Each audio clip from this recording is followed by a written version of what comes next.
1절부터 7절까지 말씀을 함께 합독하겠습니다. 1절의 말씀부터 합독하십니다. 이에 이고니온에서 두 사도가 함께 유대인의 회당에 들어가 말하니 유대와 헬라의 허다한 무리가 믿더라. 그러나 순종하지 아니하는 유대인들이 이방인들의 마음을 선동하여 형제들에게 악감을 품게 하거늘 두 사도가 오래 있어 주를 힘입어 담대히 말하니 주께서 그들의 손으로 표적과 기사를 행하게 하여 주사 자기 은혜의 말씀을 증언하시니 그 시내의 무리가 나뉘어 유대인을 따르는 자도 있고 두 사도를 따르는 자도 있는지라. 이방인과 유대인과 그 관리들이 두 사도를 모욕하며 돌로 치려고 달려드니 그들이 알고 도망하여 루가오니아의 두 성 루스드라와 더베와 그 근방으로 가서 거기서 복음을 전하니라. 아멘. 이고니온 전도라고 하는 주제로 말씀을 드리겠습니다. 예수님께서 감람산에서 승천하실 때에 지상명령을 주십니다. 땅끝까지 이르러 내 증인이 되라고 하셨습니다. 이 주님의 지상명령에 기독교 역사상 안디옥 교회가 이 말씀을 그대로 수행하게 됩니다. 안디옥 교회는 개척한 지 얼마 안 된 교회였지만 그 교회의 핵심 지도자였던 바울과 바나바를 선교사로 파송합니다. 그들의 1차 선교지는 구브로였습니다. 구브로는 바나바의 고향입니다. 자기의 고향 사람들을 먼저 전도하고 싶은 바나바의 열망이 담겨져 있습니다. 구브로의 수도 바보라고 하는 곳에서 영적 전쟁이 있었습니다. 총독 곁에서 마술사이면서 마귀의 자식인 엘루마가 바울과 바나바를 대적합니다. 총독으로 하여금 예수 믿지 못하게 힘썼다 그랬습니다. 이때 바울이 성령이 충만하여 엘루마를 꾸짖고 저주합니다. 그로 인하여 엘루마가 한동안 눈이 멀어 앞을 보지 못하게 됩니다. 이 사건으로 인하여 구브로의 총독이었던 서기오 바울이 예수를 믿게 됩니다. 자, 이곳에서 이제 선교를 다 한 후에 또 다른 선교지로 옮기게 됩니다.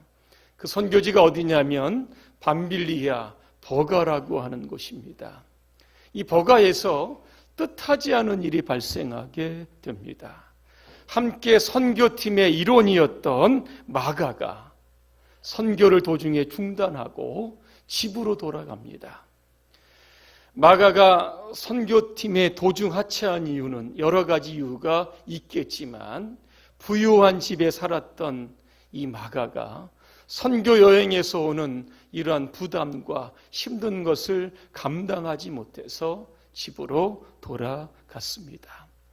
이 일로 인하여 2차 선교 여행을 준비할 때 마가를 선교팀에 합류시킬 것인가 말 것인가에 관한 논의로 때문에 바나바와 바울이 심히 다투었습니다. 바울이 완강히 거절하는 까닭에 바울은 실라를 데리고 떠나게 됐고 바나바는 마가를 데리고 구브로로 제2차 전도여행을 떠나게 됐던 겁니다. 세월이 많이 흘렀습니다. 바울은 마가를 가리켜서 자신의 동역자다 그렇게 표현합니다. 그리고 자신이 로마의 옥중에 있을 때 마지막 재판을 기다리고 있을 동안에 디모데를 향해서 마가를 좀 데리고 오라 그렇게 이야기합니다. 그가 나의 일에 유익하니라 그렇게 이야기합니다. 한 번의 실수로 인하여서 하나님의 사역에 그 범위에서 떠나갔지만 바울은 마가를 수용해서 하나님의 귀한 일꾼으로 세우고 나중에는 마가복음의 저자가 되었던 겁니다. 여러분, 베드로 아실 겁니다. 제사장 가야바의 법정에서 집에서 예수님을 모른다고 3번씩이나 부인하고 저주합니다. 그때 예수님은 그 베드로를 찾아 갈릴리까지 가게 됩니다. 베드로와 함께했던 제자들이 새벽에 그물을 걷고 있는데 예수님은 그들을 위하여 아침을 준비하십니다. 그리고 제자들 향해서, 특별히 시몬 베드로를 향해서 이렇게 물어보십니다. 내가 나를 사랑하느냐? 그것도 3번씩이나 물어봅니다. 지난날 나를 모른다고 부인하고 저주했던 그 기억 다 잊어버리고 다시 한번 나와 함께 주님의 사역에 쓰임받는 일꾼이 되라고 하는 주님의 프로포즈가 베드로에게 있었던 겁니다. 사람은 완벽하지 못합니다. 우리가 때로 마가가 될 수 있고 베드로도 될 수도 있습니다. 그때마다 주님은 우리에게 먼저 찾아오시고 손을 내미십니다. 다시 시작하자고 기회를 우리에게 주십니다. 저와 여러분 모두가 이제 주님의 손을 붙들고 하나님 나라 확장 위에 오늘도 유익한 일꾼으로 쓰임받으시기를 주님의 이름으로 축원합니다. 그리고 나서 선교지를 북쪽으로 조금 올라가게 됩니다. 그곳이 어디냐면 비시디아 안디옥이라고 하는 겁니다. 바울이 회당을 찾아 설교로 시작을 합니다. 이스라엘의 역사부터 시작을 해서 설교의 마지막은 예수 그리스도입니다. 자, 그런데 이 바울의 설교를 들었던 많은 사람들이 감동을 받습니다. 다음 안식일에도 우리에게 설교를 할 수 있겠는가? 설교 앙코르 요청이 들어왔습니다.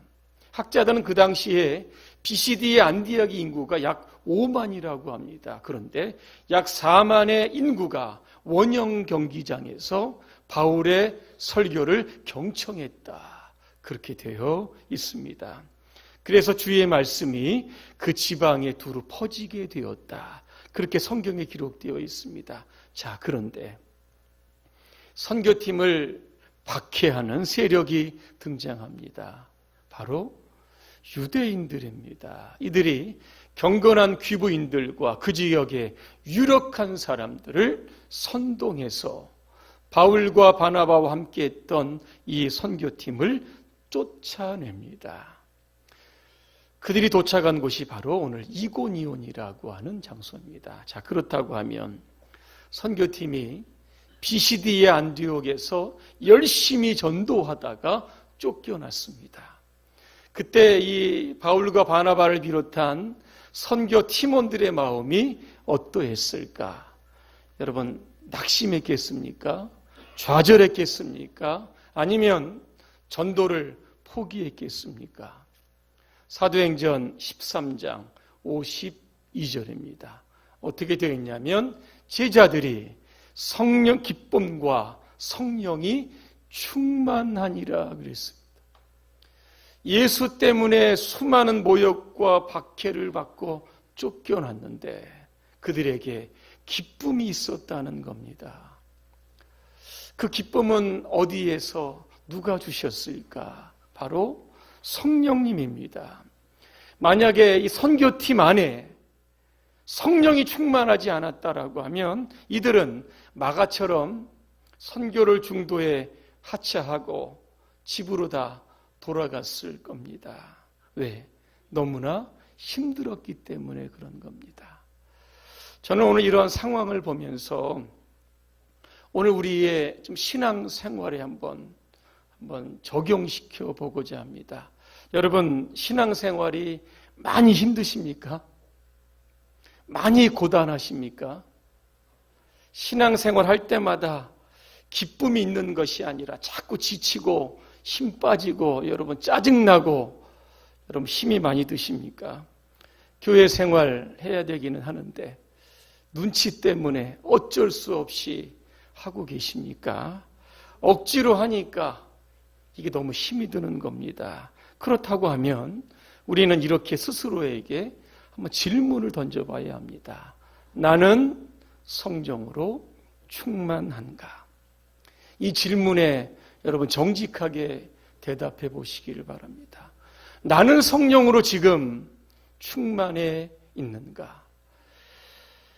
미술에 대한 전문적인 지식이 없이 전시회에 가면 되게 따분합니다. 음악에 대한 깊은 조예가 깊지 않으면 그 연주회에 가면 저처럼 졸다가 집에 가는 겁니다. 신앙생활도 마찬가지입니다. 이게 성령이 충만하지 못하면 오늘 드리는 우리의 예배가 이게 따분한 겁니다. 왜 이렇게 설교가 길지? 기도와 찬양과 봉사, 여기에 흥미가 없습니다. 그냥 지루하고 따분합니다. 왜? 나와는 전혀 관계없는 일로 여겨지기 때문에 그런 겁니다. 다시 한번 질문하겠습니다. 여러분은 성령 충만함으로 찬양대를 섬기고 계십니까? 찬양대를 섬기고 계십니까? 네. 여러분은 성령 충만함으로 교사직을 감당하고 있습니까? 여러분은 성령 충만함으로 여러분에게 주신 직분에 최선을 다하고 계십니까? 영국의 귀족이 인도의 한 영주에게 트럭을 선물했다고 합니다. 나중에 이 귀족이 인도에 가보니까 참 놀랄만한 일을 발견합니다. 황소 한 서너 마리가 트럭을 끌고 가는 겁니다. 참 여러분 웃기지 않습니까? 그래서 영주가 그 귀족의 그 영주에게 이렇게 이야기했다고 합니다. 이게 황소가 트럭을 끌고 가는 게 아니라 트럭에다 휘발유를 넣으면 수십 마리의 황소를 끌고 갈 수 있습니다. 그러면서 자기가 한번 시운전을 해주었다고 합니다. 성령을 알기 전에 우리의 신앙생활이 어떤 것일까? 인생의 무거운 짐을 우리가 다 여러분 끌고 가는 겁니다. 얼마나 힘들겠습니까? 그러나 성령이 충만하면 오늘도 성령께서 우리가 져야 할 모든 그러한 짐들, 우리가 맡아야 할 그러한 모든 일들을 다 맡아서 책임져 주시고 우리 대신 그 일을 해 주시는 겁니다. 갈라디아서 5장 22절에 보니까 성령의 9가지의 열매가 나옵니다. 그 중에 하나가 바로 희락이라고 하는 겁니다. 희락이 뭔지 아십니까? 과도한 기쁨, 즐거움, 잔치, 이렇게 표현되어 있습니다.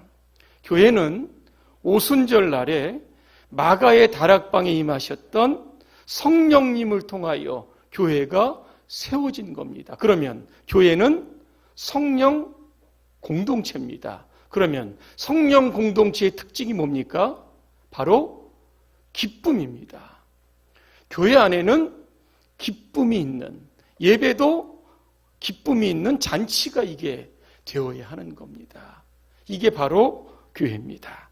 오늘 저와 여러분에게 맡겨진 일들, 오늘 성령 충만, 기쁨 충만으로 감당하시기를 주님의 이름으로 축원합니다.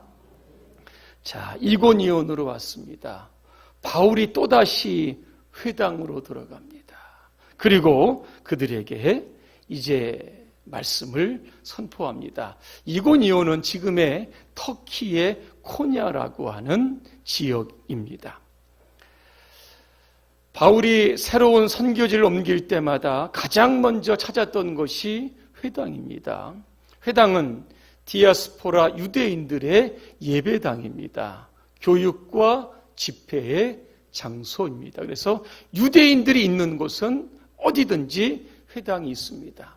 자, 바울이 회당을 찾았던 이유가 있습니다. 그 이유는 자신과 같은 동족인 유대인들이 거기 있었기 때문에 그런 겁니다. 이방인들도 전도해야 되지만 그의 마음의 중심에는 자기의 동족인 유대인들을 구원하고자 하는 뜨거운 열망이 있었습니다.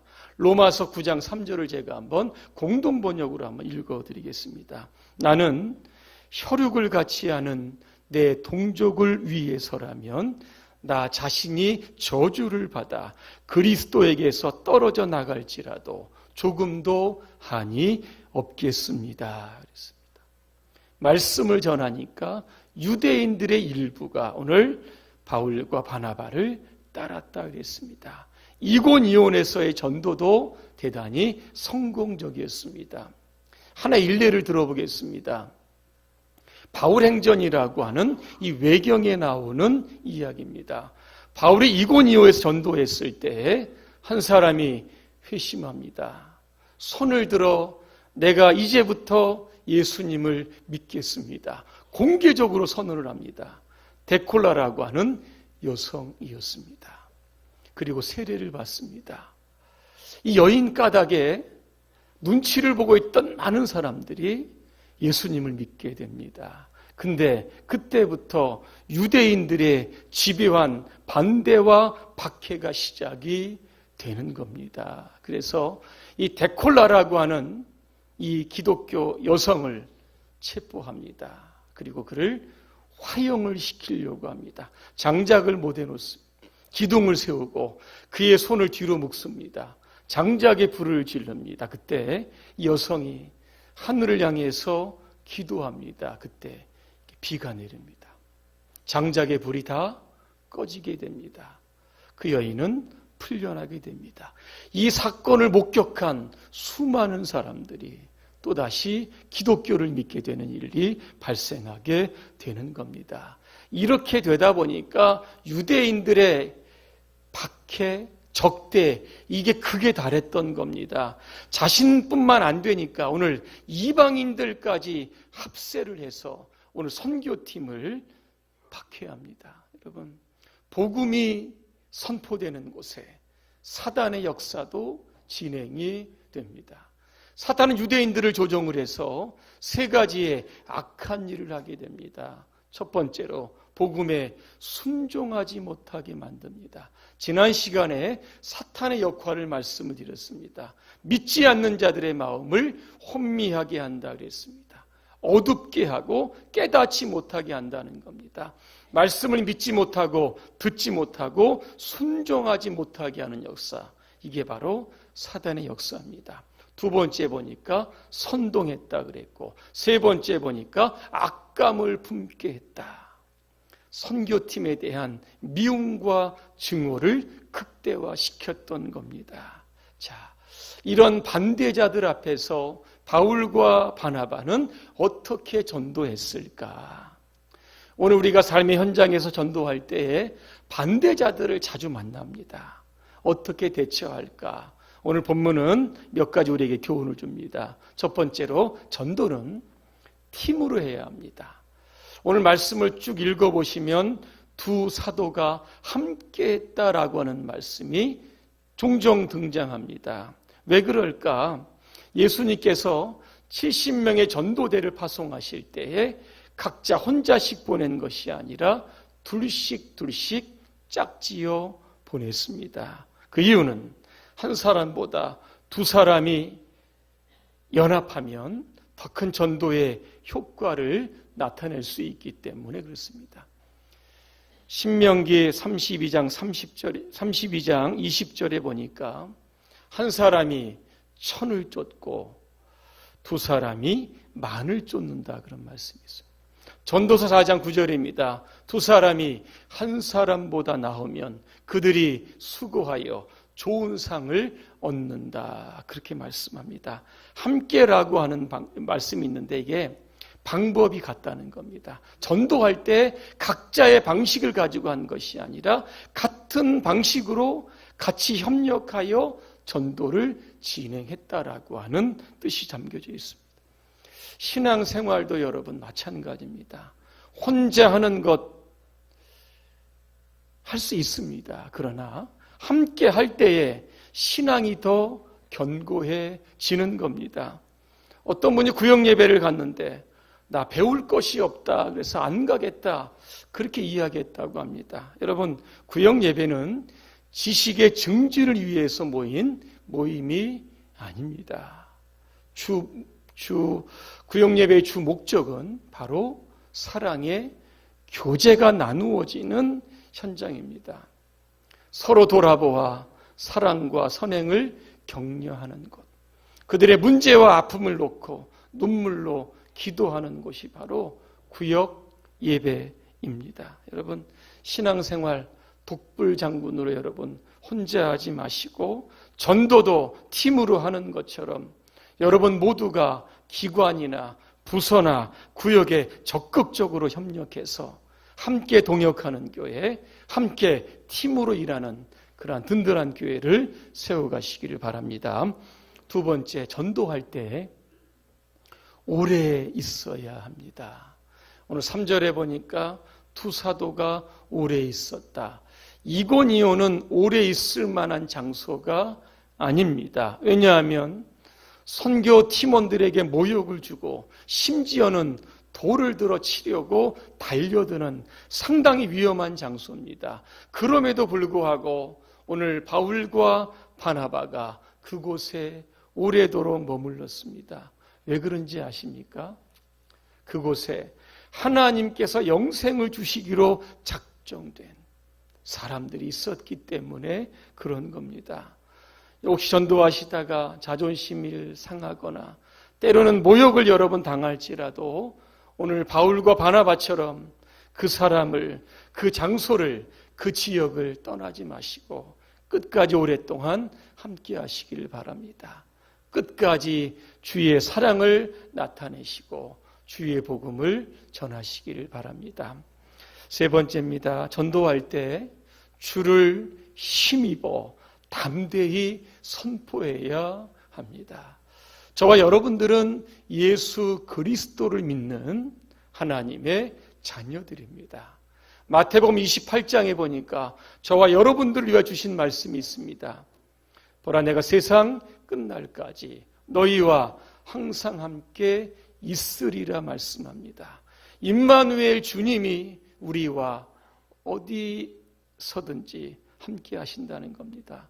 오늘 이고니온에 이 반대자들이 있었음에도 불구하고 오늘 바울과 바나바는 오랫동안 그곳에 있으면서 담대히 하나님의 말씀을 선포했습니다. 왜 그럴까? 주님께서 자신들을 지키시고 항상 함께 하신다라고 하는 분명한 믿음이 있었기 때문에 그런 겁니다. 오늘 전도 현장에 나가서 여러분 전도 대상자들 만날 때마다 여러분 하나님이 나와 함께 하시고 주님이 나와 함께 하심으로 말미암아 저 전도 대상자의 심령을 열어 그를 구원해 주실 것이라고 하는 분명한 믿음이 여러분 가운데 있으시기를 바랍니다. 그러면 바울과 바나바가 담대하게 선포했던 그 메시지의 핵심이 무엇일까라고 하는 겁니다. 뭔지 아십니까? 예수 그리스도입니다. 바울은요, 자신의 입에서 예수라고 하는 단어가 나올 때마다 감동이 있었고 흥분이 됐습니다. 왠지 아십니까?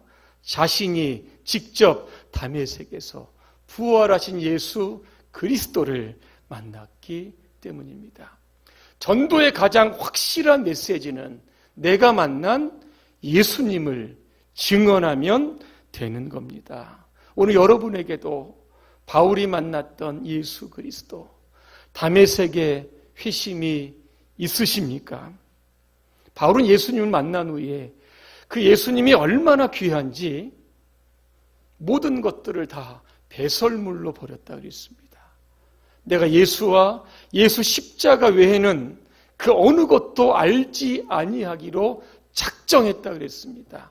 또 스스로를 가리켜서 내가 예수님을 전하지 않으면 나에게 화가 임할 것이라고 했습니다.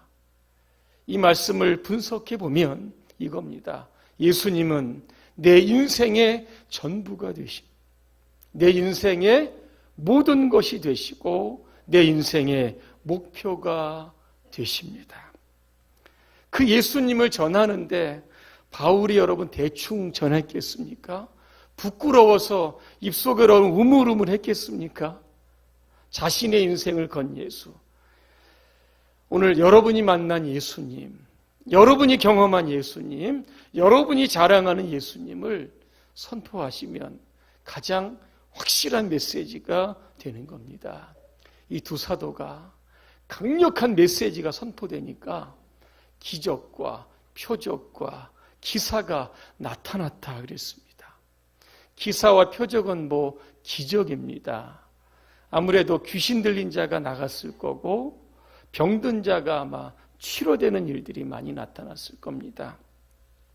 8절에 보면 루스드로에서는 바울이 걷지 못하는 사람을 걷게 하는 이러한 기적도 펼쳤습니다. 여러분, 전도의 현장으로 나가시기를 바랍니다. 왜냐? 오늘 주님께서 여러분들을 세상의 전도자로 파송하셨다라고 하는 분명한 표적과 기적을 나타내시길 것이기 때문에 그런 겁니다. 많은 사람들 앞에서 주님은 여러분들을 높여 주실 겁니다. 주님의 증인으로 이 땅의 기적과 표적을 통하여 수많은 영혼들을 주님께로 돌아오는 그러한 사람임을 주님께서 반드시 입증해 주실 줄로 믿습니다. 마지막 네 번째입니다. 전도할 때는 지혜가 필요합니다. 오늘 이고니온에서의 어떤 강력한 반대로 인하여서 선교팀이 도망하듯 그곳을 빠져나옵니다. 그 이유가 어디에 있을까? 오늘 5절을 제가 한번 읽어드립니다. 이방인과 유대인과 그 관리들이 두 사도를 모욕하며 돌로 치려고 달려들었다 그랬습니다.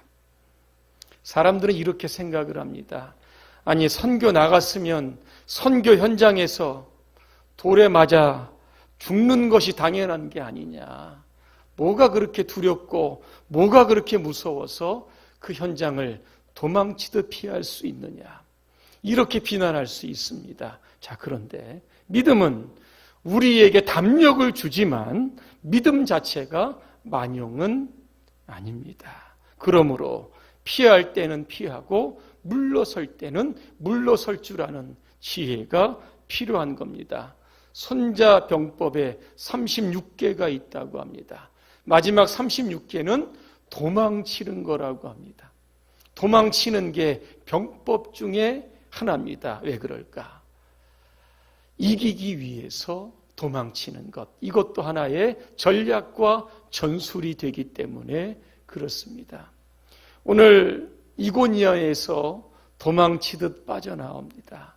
하나님의 복음의 역사가 이게 중단되고 후퇴한 것 같지만 그렇지 않습니다. 선교팀이 어디로 갑니까? 루가오니아의 두 성 루스드라와 더베와 그 근방으로 가서 복음을 전했다. 이렇게 되어 있습니다. 결론입니다. 많은 사람이 전도하면 부담스럽다 그렇게 이야기합니다. 어떤 분은 선교사로 나가지 못한 것 대단히 죄송한 마음을 품고 있습니다.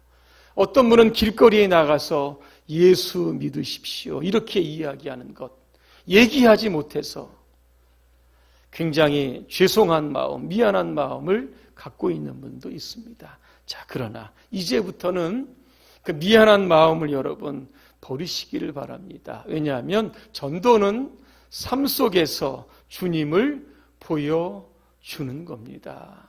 내가 24시간 주님과 동행하고 있는 모습을 세상 사람들에게 보여주는 게 이게 바로 전도입니다. 오늘도 직장에서 내 삶의 현장에서 내가 말하고 행동하고 생각하는 그 모든 것들 많은 사람들이 볼 때 주님과 함께하는 사람이다.